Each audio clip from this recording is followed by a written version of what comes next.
Big TV భక్తి సమాచారం WhatsApp ఛానల్లో జాయిన్ అవ్వండి. అన్ని విశేషాలు ఎప్పటికప్పుడు తెలుసుకోండి. అందరికీ నమస్కారం. వెల్కమ్ టు బిగ్ టీవీ భక్తి. ఎన్నో ఆధ్యాత్మిక ప్రశ్నలకు సమాధానం చెప్పడానికి ఇప్పుడు మనతో పాటు ఐకానిక్ ఆస్ట్రాలజర్ గట్టుపల్లి సురేష్ బాబు గారు మనతో పాటు ఉన్నారు. ఆయనతో మాట్లాడి మరిన్ని వివరాలు తెలుసుకుందాం. నమస్కారం గురుగారు. జై శ్రీమన్నారాయణ. గురుగారు, ఆషాఢం వచ్చింది అంటే ప్రతి ఆడపిల్ల చేతి కూడా గోరెంటాకు అనేది మనం చూస్తూ ఉంటాం. ఆషాఢంలో గోరెంటాకు విశిష్టత ఏంటండి? గోరెంటాకు అనగానే మనకి గుర్తొచ్చేది ఏంటంటే నిజంగా మీరంటే కన్ని పిల్లలు వాళ్ళు పెట్టుకుంటే వారు మురిసిపోతుంటారు. మంచి మొగుడు వస్తాడని. గోరెంటాకు ఎంత పండితే అంత మంచి మొగుడు వస్తాడని. అవును, అది నిజంగా వాస్తవమే అంటారా? వాస్తవం అంటే జరుగుండొచ్చు. అయితే గోరెంటాకు అనే చెట్లో 5 అమ్మవార్లు ఉంటారు. మనకి ముక్కోటి దేవతలు ఎలా అయితే ఉన్నారో గోరెంటాకు చెట్లో 5 అమ్మవార్లు కొలువై తీరుంటారు. వారందరూ కూడా కన్ని పిల్లలు. అయితే వారికి కోరికలు అనేది తీర్చేందుకు ఆస్కారంగా ఉంటారు. వారు 5వ తనానికి చిహ్నంగా గోరెంటాకు పెట్టుకుంటారు. 5వ తనం నాకు బాగుండాలి అనుకునేటువంటి ప్రతి స్త్రీ కూడా ఈ గోరెంటాకుని ధరించడంతో ఈరోజైతే కోన్స్ అవి ఇవి వచ్చేసాయి, కానీ మనకి ఒకప్పుడైతే గోరెంటాకులే ఉండేవి. ఈరోజు కూడా చూడటానికి ఏంటంటే బుద్ధతను చూడాలి ఎక్కడ ఉన్నాయా గోరెంటాకులు అని చెప్పేసి అని. అయితే గోరెంటాకులో ఉన్నటువంటి ముళ్ళు, ఆ ఒక సీడ్స్, కాయ, ఆకు, దాని మొదలు, కొమ్మలు ఇవన్నీ కూడా దేవుని యొక్క స్వరూపం, దేవతల యొక్క స్వరూపం. అందుకే గోరెంటాకు చెట్టు ఉన్న గోరెంటాకున్న తొక్కకూడదు. దానికి భిన్నంగా ఇక్కడ వానికి కలిసేటంటే చంద్రుడు కలుస్తాడు, రవి కలుస్తారు. ఇక్కడ ఎట్లా కలుస్తారు అంటే గోరెంటాకు మనం రుబ్బేటప్పుడు దాంట్లో పాలు కానీ పెరుగు కానీ మజ్జిగ కానీ వేస్తారు. రెండోది ఒక్క కానీ తవనపాకు కానీ వేస్తారు. ఈ రెండింటికి చిహ్నం ఏంటంటే రవిచంద్రుడు. రవి సంబంధించేమో ఒక్క తవనపాకులు, చంద్రుడికి సంబంధించినేమో పాలకు సంబంధించిన ఉత్పత్తి. ఈ రవిచంద్రులు కూడా కలయికతో 5 అమ్మవార్ల కలయికతో ఉంటుంది కాబట్టి అక్కడ 7 తరాల పాటు 5వ తనం ఉంటుంది. ఇది చిహ్నం. అందుకని పెళ్ళేటప్పుడు కూడా పారాయణం అని పెడతారు. అది కూడా గోరెంటాకుతోనే పెడతారు. పెళ్ళేటప్పుడు కూడా అలంకరణ చేసేటప్పుడు చేతికి గోరెంటాకు పెడతారు. మనకి చూసుకున్నట్టయితే రాముల వారికి కావచ్చు, కృష్ణుడికి కావచ్చు, శివునికి లేదు, కానీ వెంకటేశ్వర స్వామికి కావచ్చు, ఈ వైష్ణవుతో ఉన్నటువంటి అవతారాలు అన్నిట్లోనూ పెళ్లికి ముందు గోరెంటాకు అనేది ఖచ్చితంగా ఉంటుంది. ఆడవారికి కావచ్చు, మగవారికి కావచ్చు. అందుకే పెళ్లిలో తంతుగా గోరెంటాకు కూడా ఒక ఫంక్షన్ పెడతారు. మెహందీ ఫంక్షన్ అంటూ ఈ రోజుల్లో అయితే అప్పుడు మనకి 5 రోజులు చేసే తంతులో కూడా గోరెంటాకు అనేది ఖచ్చితంగా సపరేట్గా ఉంటుంది. అది ఆ చెట్లను కోసి పెట్టే విధానం అయితే ఖచ్చితంగా ఉంటుంది.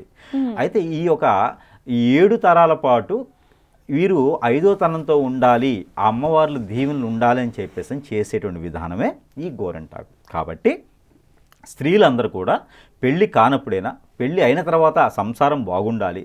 ఇంట్లో ఇంకొకటి ఉన్నది, భార్యాభర్తల మధ్యన పడట్లేదు, చికాకు ఉన్నది, ఈ పెళ్ళి అయ్యి పిల్లలు పుట్టట్లేదు. ఇలాంటి వారు కూడా గోరెంటాకు ధరించడంతో పిల్లలు పుట్టే అవకాశం ఉంటుంది. పెళ్ళి అయిన ఒకరు మాత్రమే.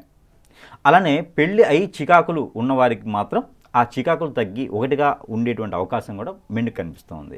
సైంటిఫిక్గా ఇంకొకటి ఏంటంటే రీజన్, గోరెంటాకు పెట్టుకోవడం వలన బ్లడ్కి రిలేటెడ్ ప్రాబ్లమ్స్, స్కిన్కి రిలేటెడ్ ప్రాబ్లమ్స్ కూడా తగ్గుముఖం పట్టేటువంటి అవకాశాలు కూడా మెండుగా ఉన్నాయి. గోరెంటాకు ఇంత ప్రత్యేకత ఉంది కాబట్టి ప్రతి ఒక్కరు కూడా గోరెంటాకుని పూజించుకుంటే ఇంకా మంచిది. అయితే గురుగారు, ఇటీవల కాలంలో ఇప్పుడు చూసుకుంటే గోరెంటాకు అయినా మెహందీ అయినా ఒకటే కాబట్టి మెహందీ కూడా పెట్టుకోవచ్చు అనుకునే వాళ్ళు చాలా మందే ఉన్నారని చెప్పొచ్చు.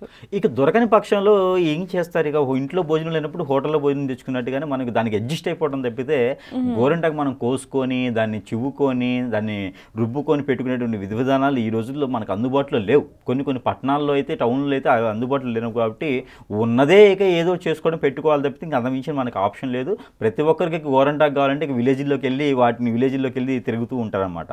అలాగా కావాలి అనుకుంటే కనుక, మనం అనుకున్న విధంగా కావాలి అనుకుంటే ఖచ్చితంగా అది ఒరిజినలే కావాలి. ఇక ఆర్టిఫిషియల్గా ఉంది అంటే ఇక దానికి ఏం చేయలేని పరిస్థితి, అంతే, ఆర్టిఫిషియల్గా అయిపోతుంది. గోరెంటాకు మంత్రాలు కూడా ఉన్నాయి. ఆ మంత్రంతో కోయాలని ఉంటుంది, మంత్రంతో రుబ్బాలని ఉంటుంది, ఒక పాట కూడా ఉంటుంది అనమాట. ఇక అవన్నీ చెప్పుకుంటూ పోతే మనకి చాలా వస్తుంది. కాబట్టి అంటే నిజంగానే గోరెంటాకు ఆషాఢంలో గోరెంటాకు పెట్టుకోవడం అనేది చాలా చరిత్ర ఉందని కూడా చెప్పొచ్చు అంట. ఖచ్చితంగా. ఇంకో విషయం ఏంటంటే గోరెంటాకు ఎవరైతే కోస్తారో వారు పెట్టుకోపోవడం మంచిది. గోరెంటాకు దానం ఇవ్వడం మంచిది. ఇంట్లో పెద్దవారు ఉంటారు, అమ్మమ్మ, బామ్మ, వీళ్ళు ఉంటారు కదా, వారి చేత 4 ఆకులను కోయిస్తే చాలా మంచిది. ఎందుకంటే వారు ఎంతో సవి చూసి వచ్చినారు. అలాగా మనం కూడా అవ్వాలని చెప్పేసి పెద్దవాళ్ళ చేతి నుంచి తీసుకుంటారు గోరెంటాకు. ఎవరింట్లోనే పెళ్ళి అయితే ఎక్కడి నుంచి వచ్చేసి అమ్మ మీ ఇంట్లో పెళ్ళి అవుతుంది కదా, ఈ గోరింటాకు ఉంది మన ఇంట్లో అని చెప్పి ఇస్తారు.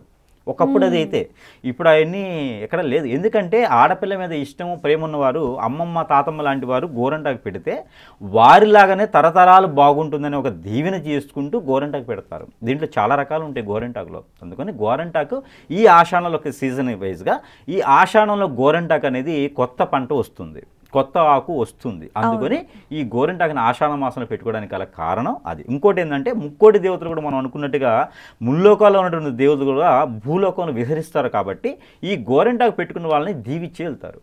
చాలామంది కూడా ఆషాఢంలో కేవలం అంటే మంచి మొగుడు రావాలి అందుకే గోరింటాకు పెట్టుకుంటారు అనుకుంటారు, కానీ ఇంత పురాణం ఉందనేది కూడా చాలామందికి తెలియదు. గురుగారు చాలా చక్కగా వివరించారు. ధన్యవాదాలండి.